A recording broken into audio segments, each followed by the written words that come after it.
Dave, here we are. Benge finally makes it. What do you think? It was his job to lose, wasn't it, guys? I mean, the Mets kind of telegraphed this move from the start. They talked about Benge's, potential to be the right fielder here.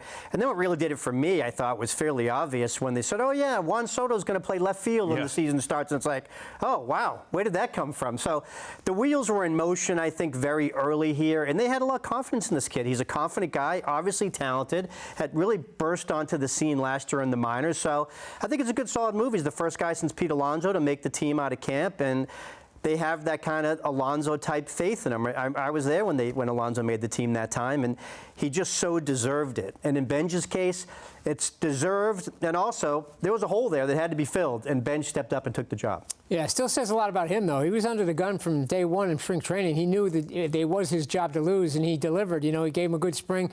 Everything I heard about him was what I saw. He's a natural hitter, uses all fields, goes the other way. The power will come. Doesn't have a lot of power, but he's a contact guy. I think that's what that really impressed with the Mets about him. And he's only played 24 games in AAA, so this is a big step up here, and he showed he can do it. Wasn't afraid of the big stage right away. So it looks like a good sign that he's ready to go. It looks like. And you also have a team that's new. You have a new infusion of talent across the board. So you're sending a message that, hey, you could go out and earn a role here. I think it sends a message across the board. It sends a message to the younger guys in the organization. I think every winning team needs the veteran leadership, but also needs that infusion of youth. And the Mets have had it each time. I think of the last two Mets teams that really resonated. 2015, you had Conforto coming up. 2024, Vientos emerges late in the season into the postseason. You need that spark of youth. I think Benge can give it now front to back, and the Mets think really highly of this guy. Now the floor could be decently high, but the ceiling is star potential. You want to exhaust that at every time. I'm glad you brought up Conforto, because that's a guy that I was thinking of. The difference, though, would be, and we talked about this a lot, back on Baseball Night in New York or whatever, doing sports night shows,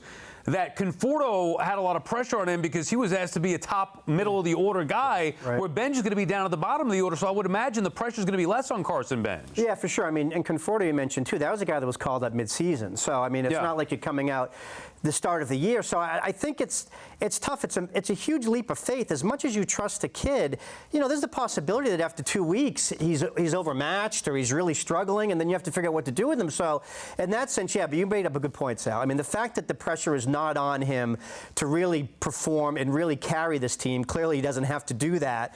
It takes a lot of pressure off, and I think that's good. Plus, this kid really looks like a guy with kind of a slow heartbeat, not really all excitable, and I think that's good in this type of spot. But he knows he has to hit it, though, too. Wherever he is in the lineup, he's still going to have to hit to stay. That's where, Tauchman was a nice fallback, and now he's hurt, so they have to figure out what they're going to do with that last spot.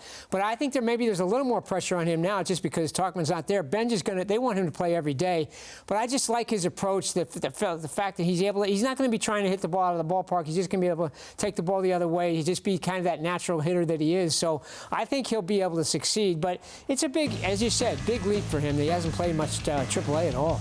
Yeah, and I also think it's fair to think that if Carson Benge steps in there and does what we all imagine him to do, he's not going to be hitting at the bottom of the order for very long. This Mets lineup is better and more balanced than it was last year. There's still a lot of potential holes up and down the order. Benge doesn't have that expectation where you have that pressure, hit third or fourth, carry this team as a 22-year-old coming up, making the opening day roster. We're not expecting that, but if he does it, he'll be hitting in the middle of the order pretty quickly. All right, with Benge officially making the team, let's take a look at the Mets' projected opening day lineup. And I talked to Mendy about this. Drives me nuts that Soto's 2 and not 3. Stop.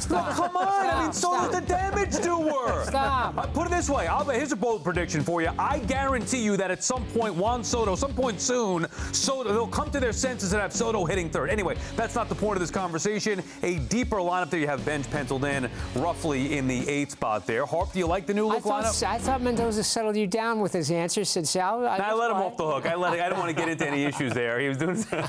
I just like Bichette hitting behind Soto. That's the whole point of having Bichette with all these huge clutch numbers. I do like that lineup just because I think it's going to be more consistent. We've talked about it a lot in the last few years. They've been so feast or famine, especially in run-scoring situations, runners in scoring position, all that. This team, I like what Stern said early on. We wanted to build a lineup that was more competitive at bats 1 through 9. I think they've done that. Yeah, that was the big thing here. That was the goal. And if a team can state their goal at the beginning of the offseason, say we want more contact guys, we want guys who are better in clutch spots, and then they can go out and actually do that and fill that like they did. Listen, I think the Bichette signing could be the best signing of the offseason. I mean, he's looked pretty good this spring. I know at third base, obviously, it could be a little bit of adjustment process for him still.